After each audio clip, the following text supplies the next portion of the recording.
আপনাদের পিসিতে আপনাদের পিসির ফ্রন্ট সাইজকে কাস্টমাইজ করার জন্য প্রথমে আপনারা যদি আপনাদের মাউসের রাইট বাটন ক্লিক করেন, তাহলে আপনারা নিচের দিকে আসতে থাকলে আপনারা একটি অপশান দেখতে পাবেন ডিসপ্লে সেটিংস।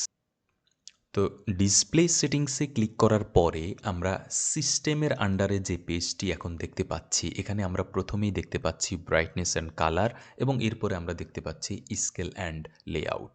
আমরা এই স্কেল অ্যান্ড লেআউটে যে অপশানগুলো রয়েছে, এটার মধ্যে একদম সবার প্রথমে আমরা যে অপশানটি দেখতে পাচ্ছি স্কেল, এখানে আমরা যে কাজটি করতে পারবো সেটি হচ্ছে change the size of text, apps and other items.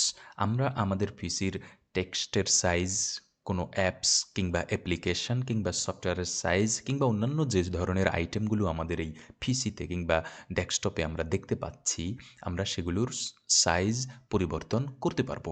তো আমার এই পিসিতে এখন আপনারা দেখতে পাচ্ছেন 100% রিকমেন্ডেড, অর্থাৎ তারা যেটা উইন্ডোজ যেটা রিকমেন্ড করে সেটি এখন সেট করা আছে। তো আমরা যদি এখানে ক্লিক করি তাহলে আমরা দেখতে পাচ্ছি 100%, 125%, 115% এবং 175%, এই 4টি অপশান আমরা এখানে দেখতে পাচ্ছি। তো আমি যদি এখান থেকে আমি একটু আ এক ধাপ অগ্রসর হই এবং আমি 125% এ ক্লিক করি, তাহলে আপনারা দেখতে পাচ্ছেন এই পেজটির ফ্রন্ট এবং অন্যান্য কিছু পরিবর্তন হয়ে গেছে। আইকনগুলো অনেক বড় হয়ে গিয়েছে, টেক্সট সাইজ কিছুটা বড় হয়ে গিয়েছে।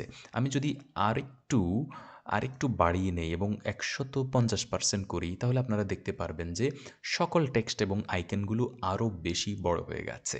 তো অনেকেরই প্রয়োজন হতে পারে তার নিজের কাজ করার গতি কিংবা নিজের কাজ করার সুবিধা অনুযায়ী কেউ টেক্সট পরিবর্তন করতে চাইতে পারেন, কেউ বড় করতে চাইতে পারেন কিংবা কেউ ছোট করতে চাইতে পারেন। তো এভাবে যে কেউ পিসির টেক্সট সাইজ বড়, ছোট কিংবা নিজের সুবিধামতো কাস্টমাইজ করে নিতে পারবেন। তো আমার যেহেতু এখনও আমি 100% রিকমেন্ডেড যেই সাইজটি রয়েছে সেটিতে কাজ করতে স্বাচ্ছন্দ্য বোধ করছি, তাহলে আমি আবার এই জায়গায় ফিরে গেলাম। তো এভাবে আপনারা খুব সহজে আপনারা আপনাদের ডেস্কটপের কিংবা পিসির যেই টেক্সট আছে সেগুলো সাইজ কাস্টমাইজ করে নিজের সুবিধা অনুযায়ী কাজ করতে পারবেন।